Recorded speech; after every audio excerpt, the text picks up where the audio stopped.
Shalom. First and foremost, I want to give all honor, glory, and praise to Yahweh and His only begotten Son, Yahweh Shai. Yahweh is the name of the one true God, and Yahweh Shai is the name of His only begotten Son, who the world ignorantly calls Jesus.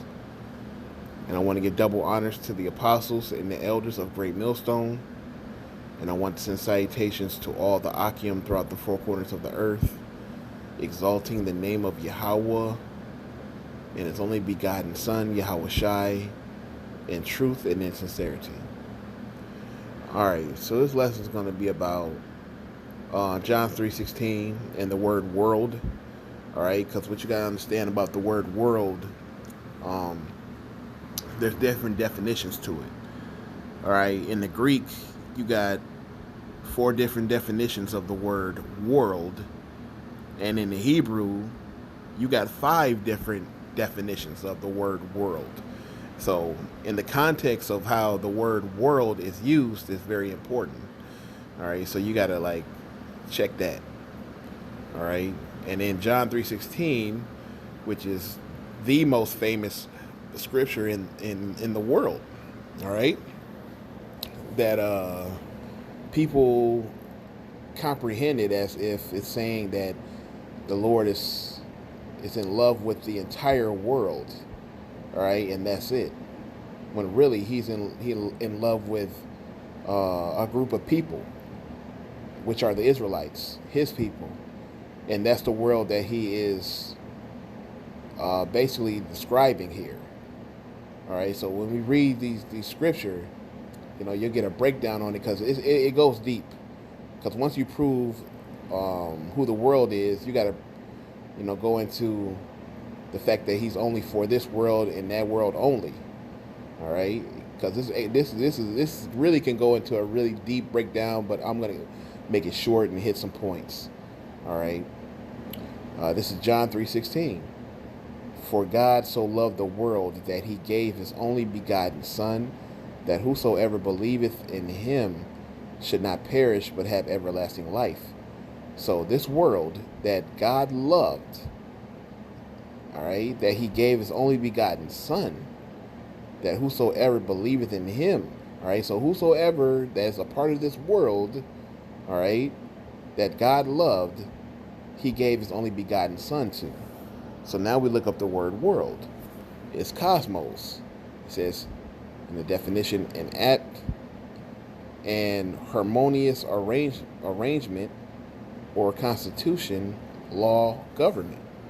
So this cosmos that God loved so much, all right, this constitution that He loved so much, this order government that He loved so much, all right,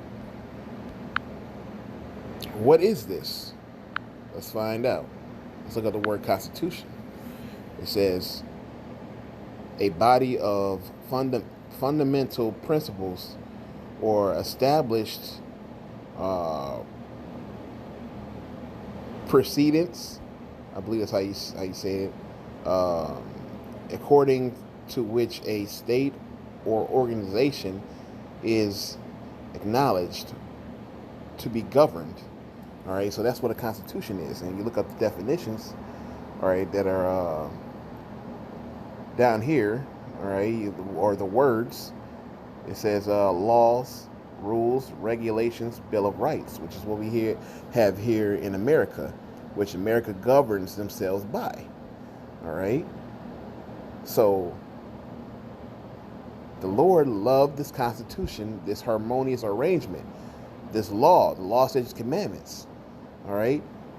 Now we have to figure out, who did He give these to, and who are these for? Who is this world, this harmonious arrangement, constitution, order, government that He loves so much? All right, because He loves the people that He gave it to. All right, so who did He give it to? Let's find out. Psalms 147:19, it says, He showeth His word unto Jacob, and His statutes and His judgments unto Israel. He hath not dealt so with any nation. And as for His judgments, They have not known them. Praise ye the Lord. So the Lord has not dealt with any nation, and they don't know the Lord. All right. But it says in verse 19, he showeth his word unto Jacob, his statutes and his judgments unto Israel. He showed them unto Israel. But to the other nations, they don't know him. Why? Because he did not come for them. He did not sup with them. He did not have a relationship with them. All right. This is Psalms 148 and 13. It says, let them praise the name of Yahweh, for his name alone is excellent. His glory is above the earth and heaven. He also exalteth the horn of his people, the praise of all his saints, even of the children of Israel. A people near unto him, praise ye Yahweh. All right? So it says the saints, man. The children of Israel. How do we know that they're the saints? Psalms 50 and 5. It says, gather my saints together unto me, those that have made a covenant with me by sacrifice. Who did that? The Israelites. Jump down to verse 7. Hear, O my people, and I will speak, O Israel, and I will testify against thee. I am God, even thy God. All right? So, the Lord is for Israel, man. And who was the one that making the sacrifices, man? All right? The Israelites. All right? It's really that simple. All right? So that world that the Lord loved, all right, the ones that have the laws, statutes, commandments, the Constitution, all right, that world is the world of Israel. All right? Now you go to Hebrews 1:1. It says what? It says God hath at sundry times and in diverse manners spake in times past unto the fathers by the prophets, hath in these last days spoken unto us by his Son, whom he has appointed heir of all things, by whom also he made the worlds. And you look up this word, worlds, is aeon, forever and unbreakable age. All right? It's an unbreakable age. So it says he made the worlds.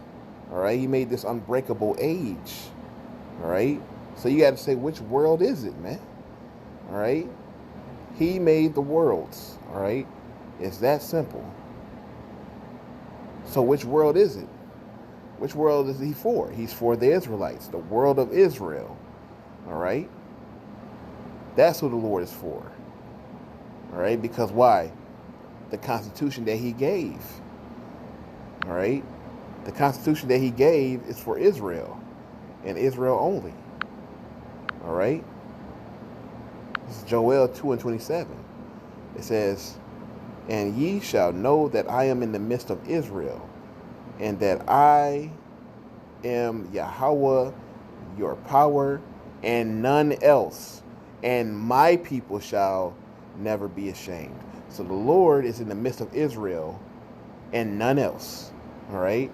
Because that's the only world that matters to him. That harmonious arrangement. All right? The 12 tribes of Israel. All right? That's who the Lord is for. And he's only for them. All right? Now, like I said, it goes deeper, but that's just a quick hit I'm going to give. All right? So the Lord is only for Israel. The only world the Lord is for is that cosmos, the Israelites. All right? And that's it. He has not dealt so with any nation, man.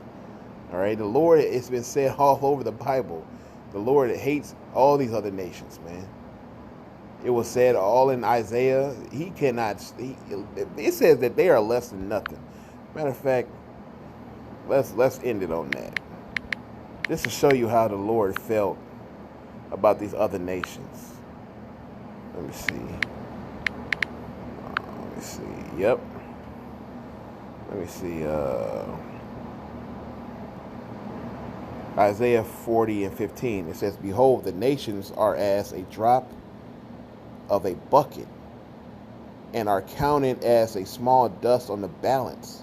So when you like measure something on a balance, you know what I'm saying, you take off the majority of it, all right, because you're done weighing it, but the rest of it that's left, it's just like a little dust. You can just blow it off, like wipe it off. It's nothing.